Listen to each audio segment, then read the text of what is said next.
Hi, I'm your host, Dr. Margie Serrato. I combine my expertise in culture, psychology, as well as philosophies in the personal growth and professional growth industries. And I do all of this in combination with each other to help my clients and my audiences to dismantle cultural beliefs in order to embrace our whole selves. And hello, I am Kalyan Gadam Sethi. I'm your co-host. I combine my expertise in sciences and also philosophy. And also mainly I look into the physical, mental, and also spiritual aspects of humanity in general. So follow us, make sure to connect with us on social media, send us any comments or questions that you have so that we can continue the conversation. Today's topic is going to be on culture and society. Basically, how does culture and society affect our mindset? And in order to do that, we have to first define what is culture and what is society. So, when we think about culture, our culture shapes our perception of the world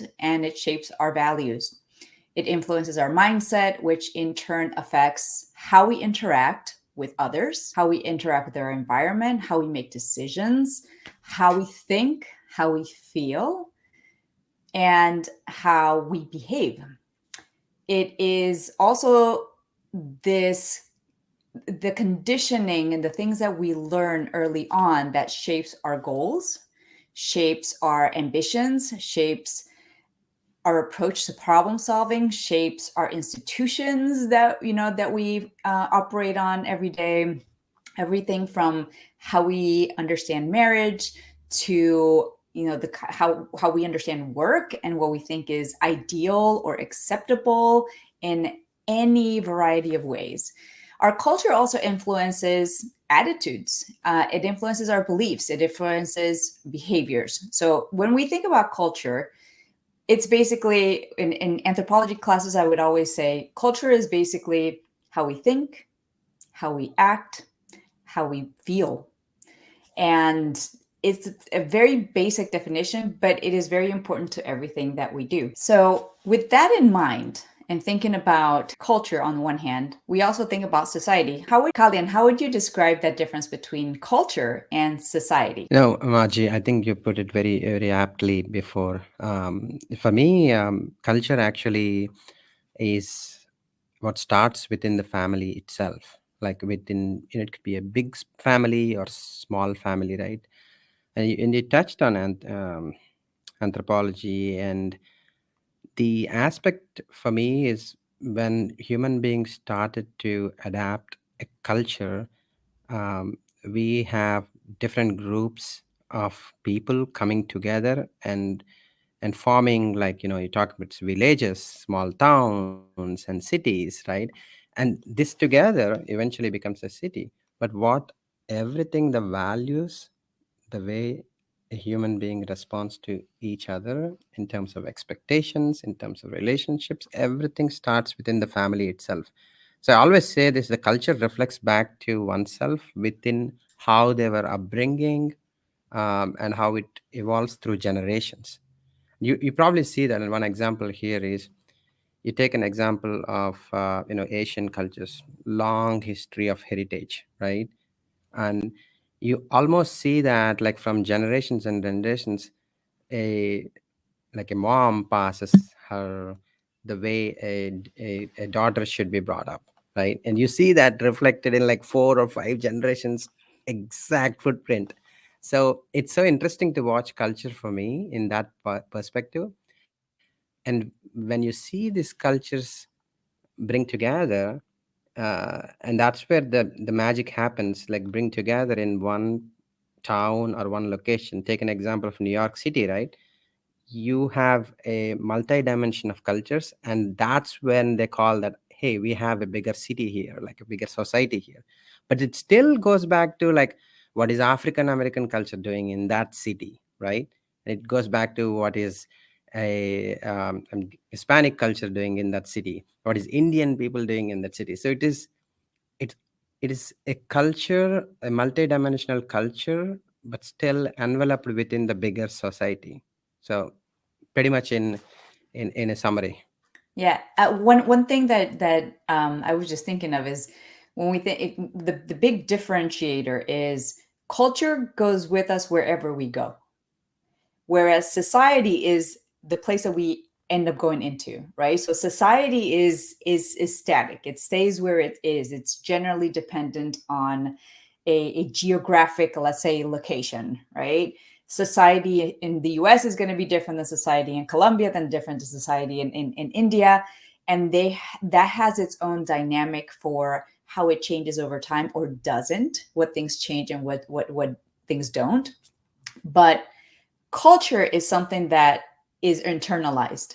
So even though collectively in a place we have these agreed upon like social norms, that we all collectively behave in such a way that is conforming to a shared idea or a shared belief about how we're supposed to be, how we're supposed to act, the things we're supposed to say or not say, um, is also something that when we learn those things from the time that we are born, we also take that with us to other places, to other societies. So then when, in the example that you just gave, when you are from India, but then you come to the United States, or you go to Colombia, or you go to, do you find people from India, and how have the people who are from originally from India or have Indian heritage, how do they adapt to the new society? And what things do they bring from their old, from their previous society? And how do they mix these different things? And how do you determine what things are acceptable or not? And it's such a beautiful combination of things. It depends greatly on who makes that new culture, right? Or that new microculture within that larger society. So there's a lot of different dynamics, right? There's the individual, the collective, and then there's a larger, systems as well, which is fascinating to see how culture can be slow culture or fast culture. If you think of trends and fashions, that's fast culture. That's culture changing at a pace that is much, much faster than, let's say, changing our ideas about sexuality or marriage or, any number of different things, right? Yeah, I think since you mentioned that it's so fascinating to see how the world is shaping up, right? We always talk about wherever you live outside of United States, the Western influence, right, catching up in other countries. So it is almost seamlessly happening throughout the generations that we adapt that kind of Western influence in most of the societies nowadays. For me, it just that advancing, and I'm going to bring up this one, right? Technology, advancing technology, individualism, creating your own identity, branding yourself. So these are becoming more and more important from a individual human being standpoint.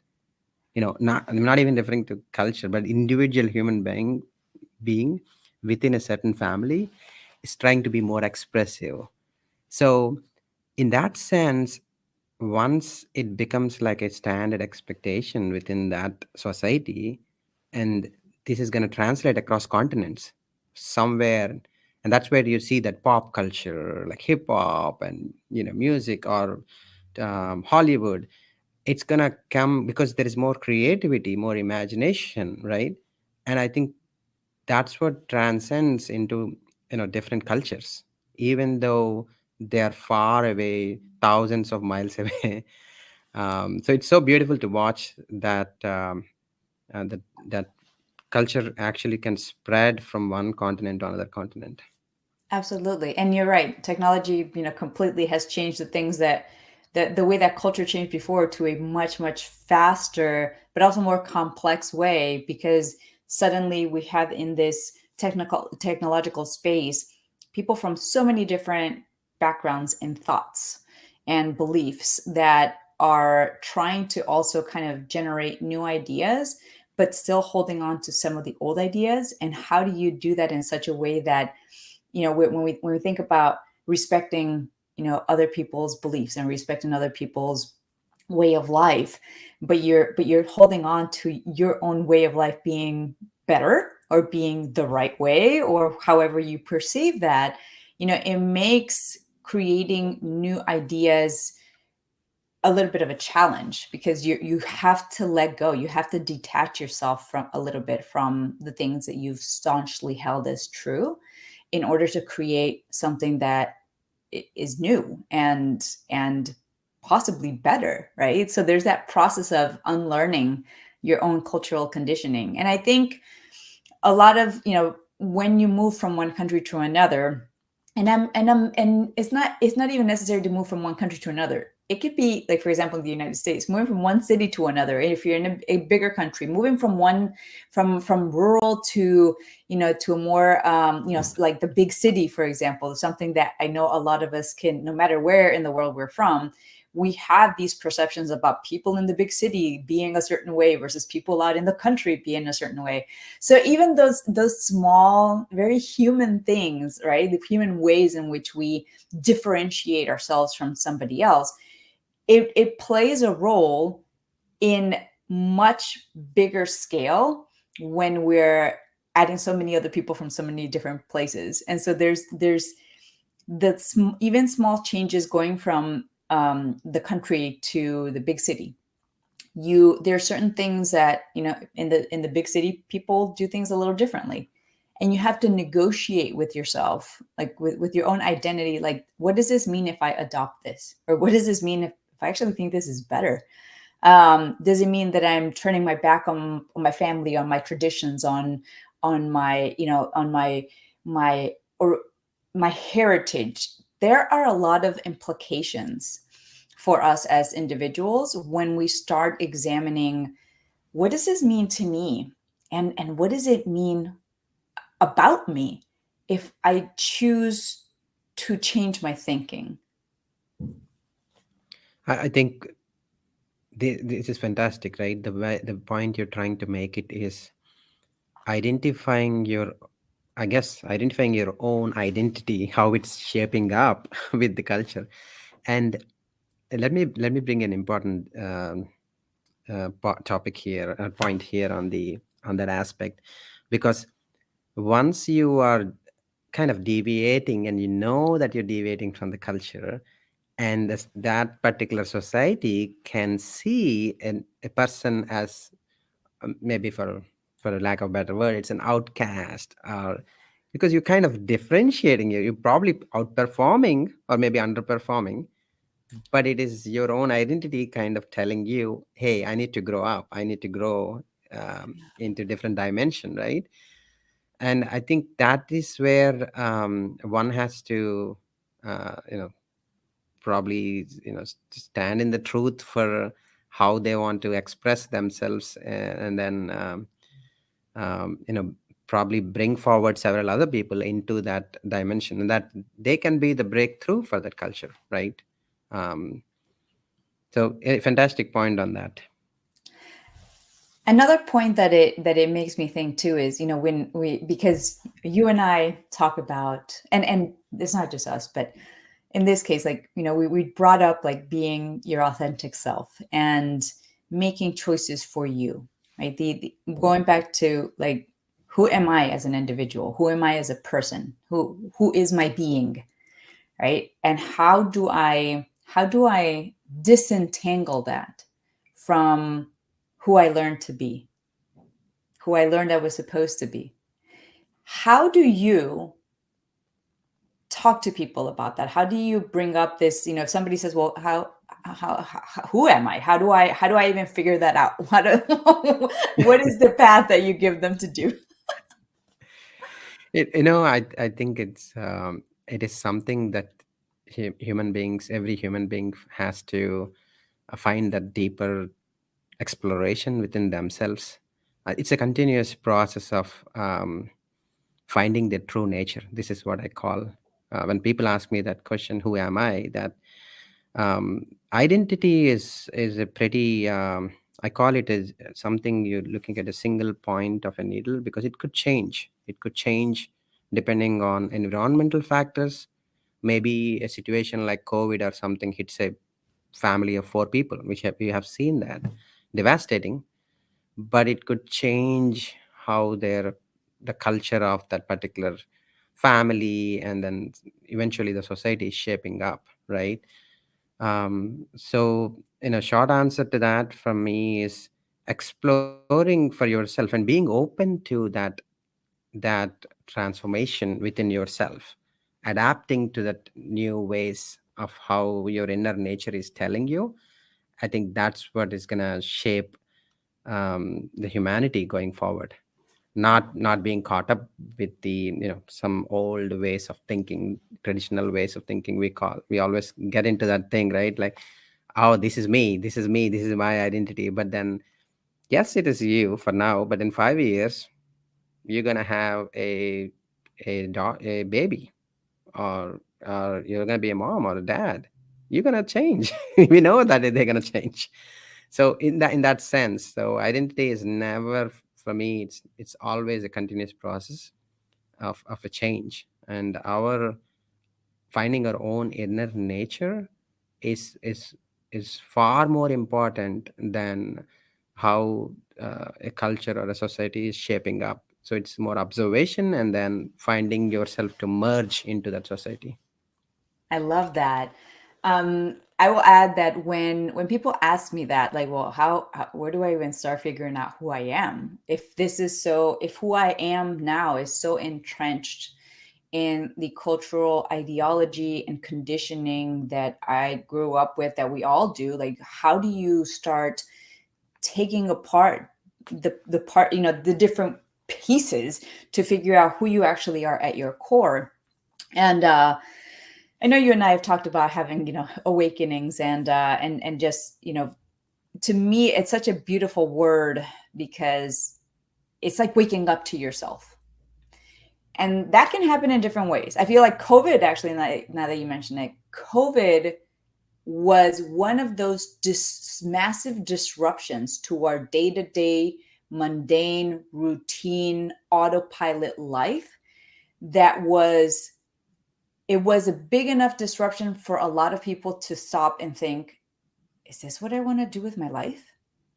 Is this what life is? Just going to work and getting a paycheck, and or living with this person? Like, we know that there are a lot of relationships that did not make the pandemic, did not make it through, because if you already had existing challenges, and now you're suddenly with this person the whole time, and you can't escape them, that can feel very traumatic, first of all. But it also can make you just really question, like, is this the person that I want to be with? If I can't even be in the same space with the person and feel good with this person, what does that mean for me?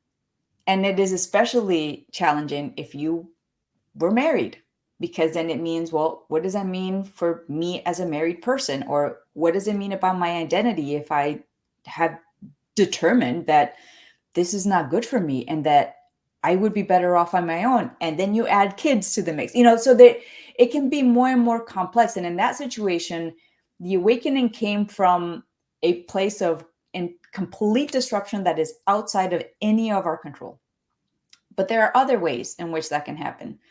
Divorce, a breakup, right? Relationships that we've become people we've become attached to is another way. When that no longer is there, and you've become your identity has been subsumed in the relationship, seeing yourself as an individual person is, can be really hard, because everything was about you together, right? So that's another way. I feel like for people who've been through graduate school, finishing graduate school, and you feel like you finished school, but you finish without an ounce of energy to do anything else, and you stop and think, was this worth it? That can be another one, right? So there's lots of different life experiences, difficulties, that can bring about this existential question of, who am I? And is this all there is to life? And I don't want that to be my life. Well, can I do anything about it? And just feeling lost with all of those big questions. And so when I've been asked before, how do I learn who I am? It made me reflect on, well, how did I learn who I am? Like, in these different awakenings that I've had, what were the things that I did? And in the last one, I had to kind of really get basic and go, what do I know about myself? What are the things that I feel are, this is me to my core? And I thought, okay, let's just start from there. And so I thought, I'm a Leo. I was born on August 21st. I am staunchly a Leo. I have this fiery, courageous, just strong sense of where I am and what I'm meant to do. And I am a natural leader, even when I don't want to be, even when I'm hiding in the background and trying to just observe, and I'm always in the spotlight. I was like, okay, that's a very Leo thing. That feels like something that I learned about myself versus something that my family or my society or my culture taught me that is who I am. In fact, in a way, it's even counter to what we learn, because in my own family, like, horoscopes is basically witchcraft. So it's that one in particular. I thought, oh, this is definitely me and something that I find is part of my identity, because it reflects a part of who I am that feels very true to me, even when there's a challenge with it. But at the same time, it's definitely not culture, because horoscopes is not something that my culture does, right? So there is a very clear distinction in that particular way. Another way was learning what my name means. So I always, when my mom, Margie is not a Colombian name, okay? It is, it's not a name that's been in my family or anything. So it's very unique to me. And I remember being little and asking my mom, why did you name me that? And she told me, she's like, there's this person in my life who, she helped me a lot when, she helped me to free myself. And that was important to me. And I thought, okay, I could see that, right? That's fair. That's a good reason to name your child a certain name. And I also knew that the root of Margie is Margaret, which means pearl. And so I always had this idea of like, okay, pearl, right? It's a rare gem. It is also formed under intense pressure, which my life experiences were like, yeah, that's pretty accurate. But then, so a few years ago, when I went back and I looked at, okay, what's my name? What's the meaning of my name? And just wanted to confirm that for myself, I actually found, yes, pearl is the definition, but there was an alternate one. And another meaning of my name that I did not know is child of light. And I had this sense when I learned that I was not meant to know that before. I don't know what I wouldn't have understood how meaningful that definition was. I wouldn't have understood at a cosmic, soulful level why that actually mattered. And I was so deep in my own personal development and my growth and my inner healing that it made me realize, okay, this is why people always say you're so magnetic and you have this like energy that just like shines through you. I never understood that, and I thought, this is very interesting. This is okay. This is who I am. I may not like it because it feels strange for me to be in the spotlight. And that's my conditioning. We can talk about that another day, um, but it made me realize this is my path. It's always been my path. I was an educator before. That is sharing my light, right? My knowledge, my wisdom with others. So I feel like at a very basic level, there are things that we know about ourselves, but we haven't firmly grasped necessarily like the depth of what that means for us. And so my advice would be, start with the simple things and dig a little deeper on the things that you believe you already know about yourself, and then kind of go from there. Yeah, I think so beautiful, so beautiful. The maybe I can add a little bit from my perspective. What I can relate to is it almost feels like we're going back to the childhood how we were experiencing the wonder, right? I've always watched stars sleeping on the top of the building. Like, there are open in India back, there are open, you could probably go up to the rooftop and sleep there. So I was fascinated by watching stars. So, and then I've always a guy who wants to smile and laugh and have a lot of parties and singing and a lot of friendships. So it almost feels like sometimes when you're busy with work and lifestyle, again, talking about culture, where you live in that society, you lose that essence in a way, because you get caught up in the rat race we call, right? You got to work on building the American dream or mortgage or, payments and this. So you lose that sense of wonder you have as a kid. But then I think once you get to that middle age, again, very fortunate to have the deep awakening experience, like telling me back, go back to your roots of who you are, you know. And I think that's where, for me, that culture speaks to, like, it's almost like you take you plant a seed and you develop the plant every day, you put the water in and you have the roots formed. Those roots are very strong. So that's how I see the culture. Like, most of us, whether you come from, Africa, or maybe Australia or India, or Mexico, you see that people at maybe a teenage level, or even when they get into 20s, they have a strong cultural foundation within them. They haven't worked in any companies or anything, but they still bring that strong culture because the roots have been established. So in a way, for me, it feels that one cannot totally get out of thinking differently. Even because your roots have formed, you have to behave in certain way as much as your upbringing was, right? The way you talk, the way you express yourself, the emotions, those come naturally because the culture has is the seed which is actually shaping up to behave this way. So it's almost so beautiful to watch, for me myself, observing while I'm speaking to you, like how my hands are moving, how my expression is. It's everything I relate back to where I was grown up. It's almost difficult to disassociate from the from that nature. Absolutely. I completely understand that. And my relation to that comment is I was born and raised here in the United States. I only lived in Colombia for 6 years. And yet my English has an accent. And you think, but I've been here all my life. And so why is that? Well, it's because I learned to speak English from my parents, from my mom, from her family.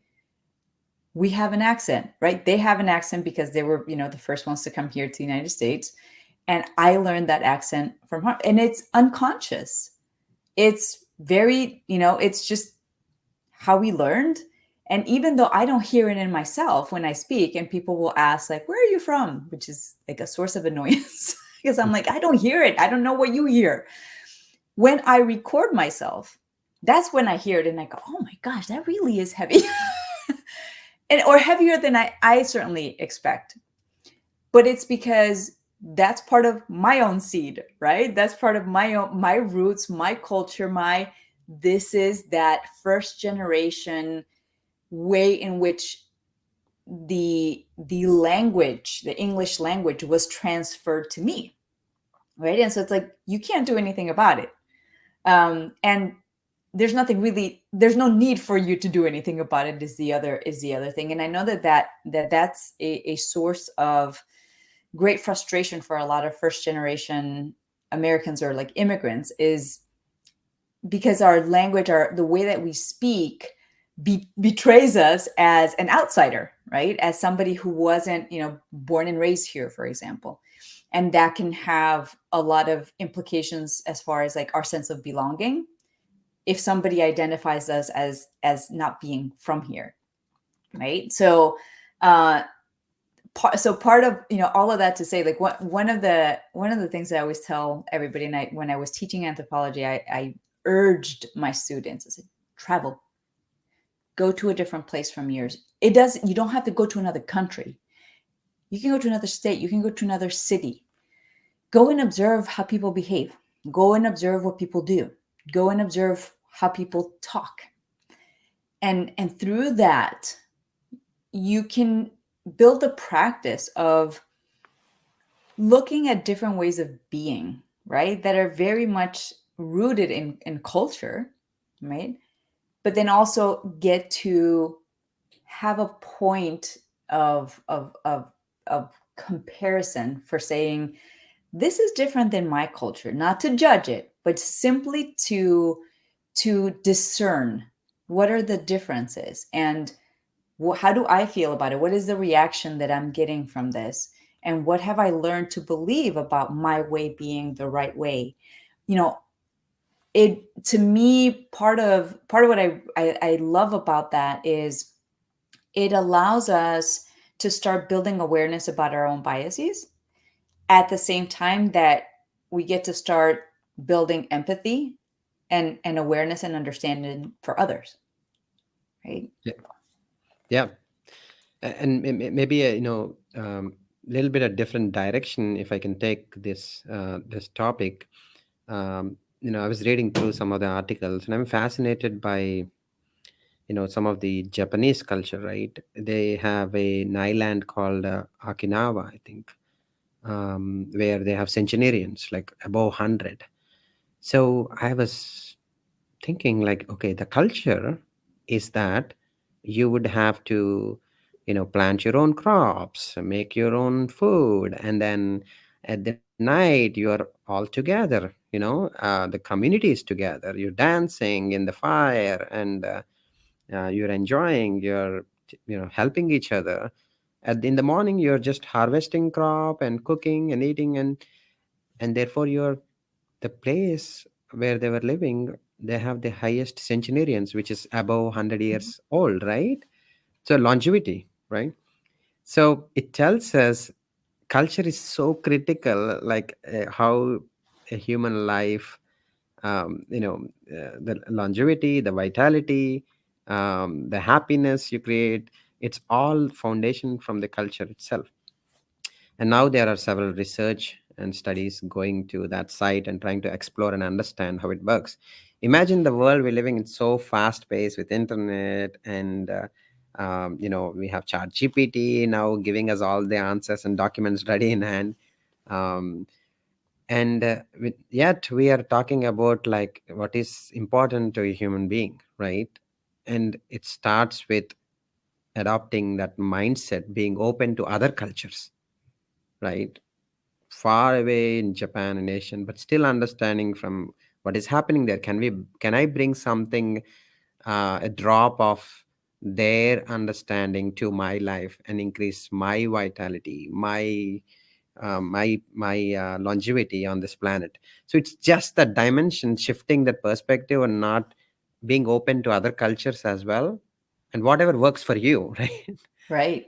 And that can kind of transform a human being a great deal. And that's so monumental shift from how one can bring in one's culture to how one can explore different aspects, what can work for them in their life.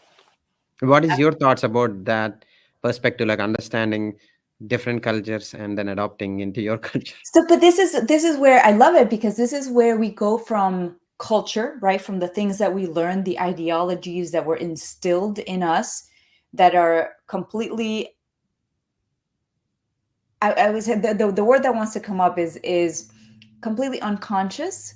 It was not a conscious agreement. We did not consciously agree to having this set of beliefs or believing in this God, or thinking that women should do this and men should do that, or believing that a certain partnership, it needs to be a man and a wife, like all of these different things, right? These are all things that we learned, and we learned, depending on how we learned them and who we learned them from, we have very like huge attachment, like very staunch, and my body immediately wants to do this because we have such firm grip on these beliefs and we believe that they're true and there's only one way, and we judge everyone and everything against that which we learned, right? And we learned it. It was conditioned. It is like a brainwashing, right? And we think of brainwashing as being a bad thing. Brainwashing doesn't have to be good or bad. It can be very neutral. It can just be this the way that we learn to be, right? To conform, because as human beings, our survival has depended, like as a species, has depended on belonging and community and surviving together, right? Collective, not the individual. But we're so past that point, and yet belonging is still so ingrained in us. And so then we take something like those firm beliefs that we have, and we are unable to see our individual self outside of that collective learning, right? But really, as human beings, we each have the power and the choice, right, to adapt our thinking and our way of life in whatever myriad possibilities there are. And part of that is I get to choose what I believe. What do I believe about marriage? What do I believe about sexuality? What do I believe about gender? What do I believe? I get to decide. But I first have to understand, what did I learn to believe? And kind of reverse engineer from there and go, okay, what are the values that are actually compatible with who I am? What are the values that I learned? Are the values that I hold true to myself? Are they compatible with the things that I learned? So, right, there's a lot of I feel like uncomfortable conversations with ourselves, and uncomfortable learning when we realize this doesn't actually match up. And this is probably why I feel such resistance about it. It's not necessarily that I think this way of being or this way of being is wrong. It's that I have not found clarity within myself to determine why I have resistance, Yeah. right? So it's that internal part is what our bodies are telling us, like are signaling, like there's a problem here and you need to fix it. And it's not necessarily to fix with the outside world or with other people. It's to fix within ourselves, to It's to almost, find that resolution within ourselves. yeah, I was saying it almost feels like an experiential feeling. Unless you have that experiential feeling, you will not adopt it. Or you meaning your body will not adopt it, your mind will not process it, unless you have that experience, right? And something what I witnessed over the last few months is I was traveling in Switzerland. In the morning, I woke up and 4 o'clock in the morning and 4:30, and I went for a run. I was exactly doing the same thing what I was doing here, just to see how my body will be adapting to that. And it's a fantastic experience. So it's just that we almost hesitant to think that, oh, it's a vacation or it's a business trip or something. Why don't we relax? But then something in me is telling that why we cannot maintain our daily routine, right? And that speaks to, like, individually experientially feeling it outside of the culture itself or outside of the society itself. I've done the same thing when I went to Mexico, like waking up in the morning and go for a run. Same thing in India. As my flight landed in India, just go in the morning and go for a run. But then what I've observed is that each time I'm doing the same patterns, whatever it works for me, it just inherently feels that this is me, this is my identity. And culture, for example, my parents or relatives or people may say that, oh, why are you eating so less food? Why can't you have more food? Because it's culture, right? Yeah. The tradition is you love the people you love. Well, you love the people you love because of food, the way you have you dress up and the way you talk, the way you're grown up, um, the way you care for each other. So that automatically comes through different choices we give for others and ourselves. But then your own identity is can change because what you've adapted from different cultures. So that's where the beauty lies in. Like you have to almost come stronger and tell, hey, this is me. I'm changing. Maybe not the way you may like it or not, but this brings me joy on what I am. So just, giving that perspective of breaking out of culture sometimes, still using the best part of the culture, what works for you and works not, but then standing out and saying, hey, this is me. It's like a small flower all of a sudden popping up and saying, hey, just watch me. I'm smiling, I'm glowing, kind of thing. No, I like that because it takes a lot of courage for you to stand in your own beliefs and in your own identity when it is different from what you learned, right? Because there's this fear, right? And it's a very say primitive fear of being outcast, of being uh disassociated from the people and the things that you grew up with and feel comfortable with and still love, right? But that you can also hold your love for these things and these people, and understand where it came from, and at the same time still be able to be your own person. But it's the fear that by being my own person, I'm going to be, I'm going to be judged, or I'm going to let people down, or they're going to feel like I betrayed them, any number of different things. That's the internal resistance of like, this is who I know that I am, but I don't know how other people are going to respond to that.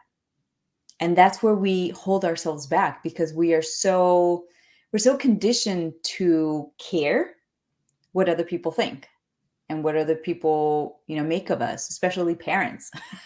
Right, there's a lot that we do, like when we have a strong family foundation.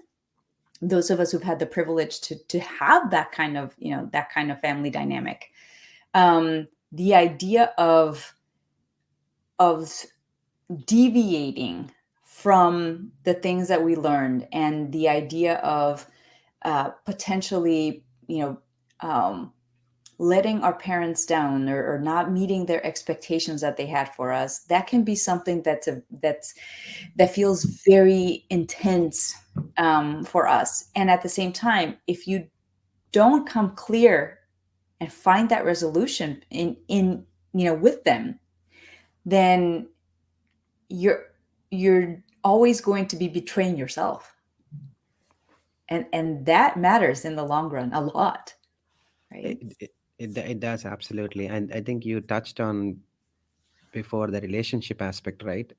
And the relationship is not between a mom and a son, a mom and a daughter, a wife and a husband, and a son-in-law and a father-in-law. There's a lot of relationships going on, right? But then one does not confirm and say, hey, my identity is going to change in 5 years. Are you going to still have the relationship with me? For me, I see that, can somebody commit to that kind of statement?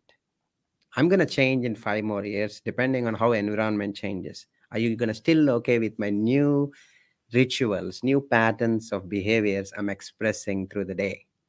Because that's going to be me, depending on the opportunities. Are you going to be okay still supporting me, standing by me? Right. And that's an important factor because, to your point before, once you are in a new society, you're going to be mixed up with cultures, and therefore you have to behave certain way to get the best outcomes for yourself, right?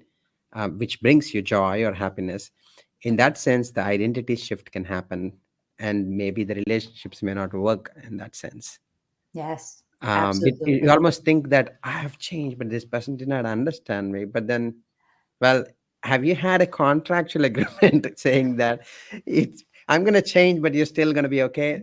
Not so. And I think that's where we need to have that acceptance of truth, that our identity can shift. It's a continuous shift. I think a lot of us, I see this in movies so much. This is going to be such a cliche thing that we see in movies, but it's like when somebody dies, And usually you hear the line, things will never be the same. And it's the expectation that things were always going to be the same. That's the problem, right? It's not, sure, this person's, passing is sad and all these different things, but our attachment to this idea that no change is good. Things will always be the same. This is how things are supposed to be. It sets us up for disappointment at least, and complete like disarray at worst when things do change and we have to figure out how to adapt to that change, right?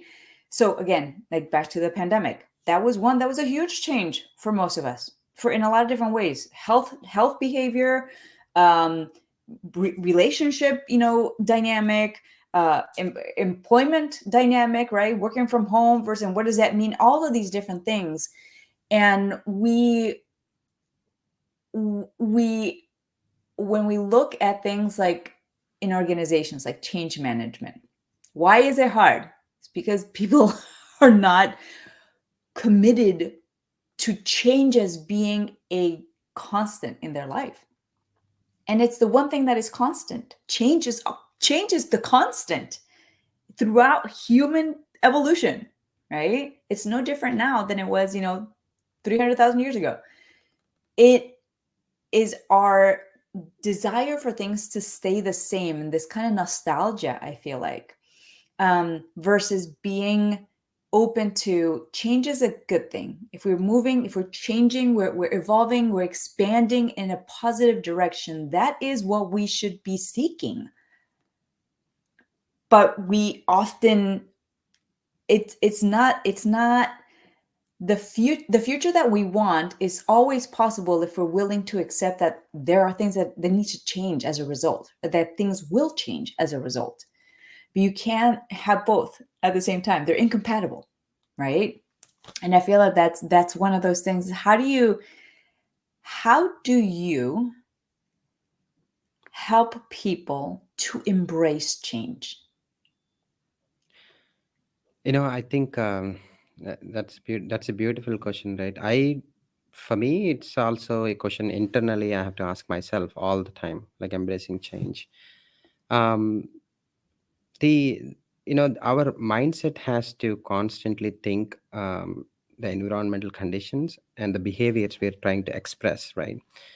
Take an example of I was last 2 days ago, I was in New York City, like doing a seminar. It was, woke up at 4 o'clock, did all my work, and 5:30 I took a train, and then I kind of reached there at 7 o'clock. I was supposed to be there at 6:45, but the people were very nice and they accommodated me. And I did my seminar. It was 9 o'clock. I left, and by the time I came, it was the last train, 10:30 from NJ Transit. It was 11 o'clock. At Princeton Junction, they would only stop one door. They would only open one door, and there were a couple of older people with heavy luggage trying to get from all the way from 6 7 cars to the front car, because you can't get down in every car, every door.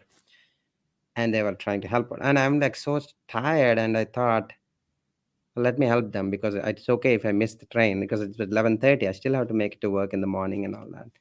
But and the lady was older lady, and she was so happy that she said thank you and bless you and all that. I said I would have done, if my luggage is there, I would have done the same thing, right? So I have, sometimes you have to think from other person's perspective, to let it go of your own self, right? So talking about that change, are you adaptable for a common cause?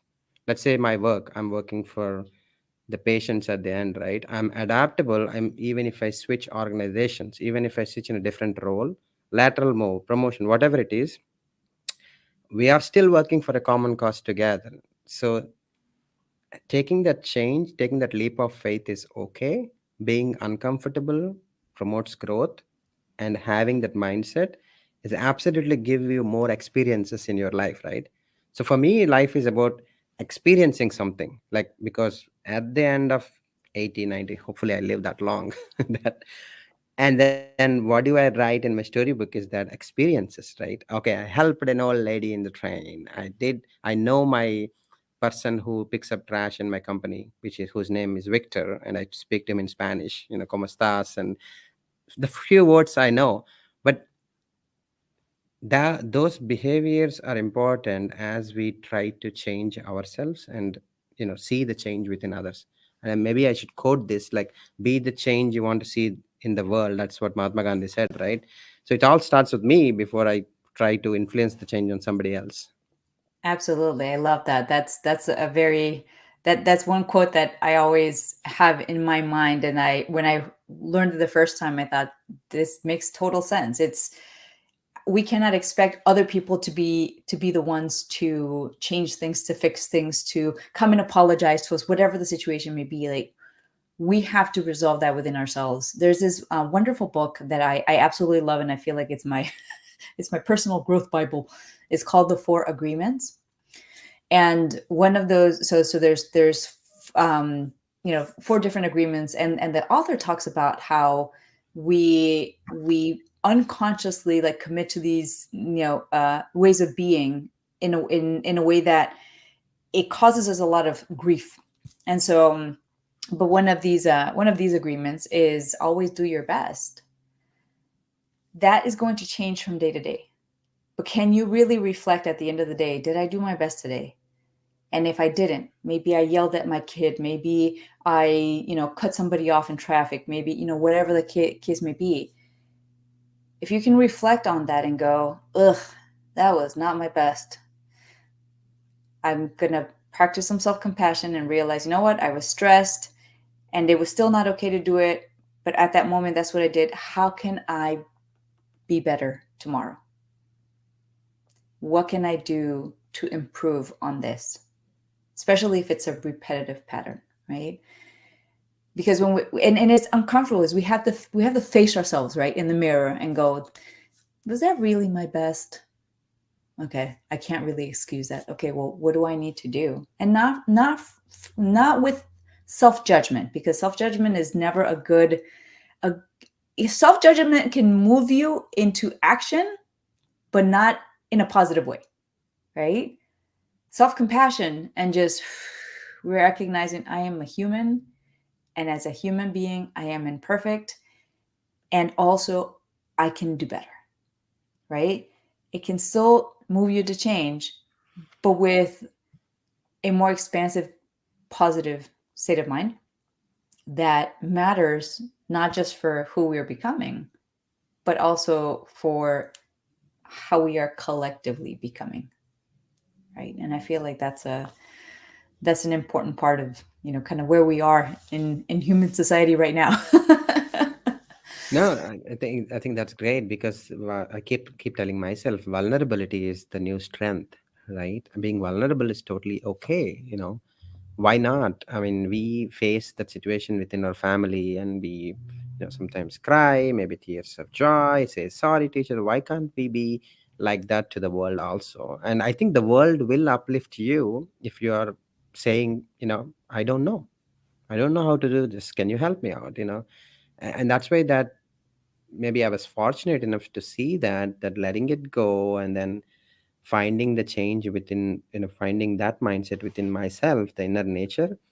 And then you have tons of joy because everybody is trying to, you know have that relationship with you, you know and that's where the experiences count. And talking about culture and society, you are building that culture within yourself and within the environment as well, to be able to embrace each other, right, and uplift each other. So that's, to me, which was very profound. I love that. So we touched on a lot of different things today in our episode. So we certainly started from this place of culture and society and how it could affect our mindset, but there are so many different ways in which that can happen. And we talked about so many different examples, right? The even like moving to another country, that being a big thing, right? Understanding the things that we learn versus trying to like really like separate that from who we actually are as individuals, and how do you learn to do that. We talked about what the importance of being uncomfortable with ourselves and having that personal responsibility and that growth, right, to be the change that we want to see in the world. I feel like we are, you know, in a place, certainly in our conversation, but in our world, where it matters for us to embrace change, especially change within ourselves, positive change, so that we can see others with more empathy, but also so that we can create the kind of world that we actually want to live in. Right? I think we can all agree that there are a lot of injustices, or a lot of things that are happening in our world today, in our own society, in our own homes, whether that's domestic violence, whether that is, war, whether, whatever magnitude of a problem it is. At the end of the day, there are things that I think we can agree with, that we don't want. We don't want war. We don't want people dying. We don't want children to suffer. I think we can all agree on having those shared values and beliefs, that we all deserve to be healthy, to be safe, right? And in order to do that, we have to first start with healing our own hurts, our own wounds, and being able to see others as full, whole human beings, the way that we want to be seen as whole human beings, right? It's Is there beautifully said. anything? Go ahead. I'm sorry. It's beautifully said, Margie. Yeah. Well, thank you for joining our bi-weekly podcast. We hope that you join us again every Wednesday at 1 p.m.